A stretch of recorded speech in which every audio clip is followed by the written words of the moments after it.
মা বোনরা রাতে ঘুমানোর পূর্বে ছোট্ট সূরা 3 বার পড়লে ওই স্বামীর সংসারে কোনো অভাব থাকবে না, ওই স্বামীর সংসারে কখনো বড় বিপদ আসবে না।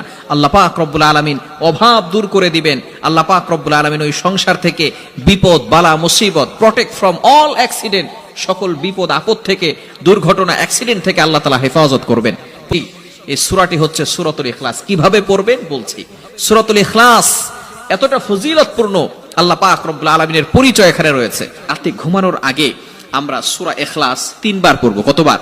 হাদিসের ভিতরে এসেছে কোন ব্যক্তি যদি সূরা ইখলাস একবার পাঠ করে, কোরআন শরীফের 10 পারা পড়লে যে সওয়াব হয়, সেই সওয়াব আল্লাহ তাআলা তার আমলনামায় দিয়ে দিবে। বলেন সুবহানাল্লাহ। 3 বার যদি কোনো ব্যক্তি পড়ে, তাহলে 3 10 30 পারা কোরআন শরীফ পড়লে যে সওয়াব হয়, আল্লাহ তাআলা সেই পরিমাণ সওয়াব তার আমলনামায় দিয়ে দিবে। এজন্য রাতে ঘুমানোর আগে অবশ্যই 3 বার সূরা ইখলাস পাঠ করব। নারীরা, মা বোনেরা এই আমলটা অবশ্যই করবেন।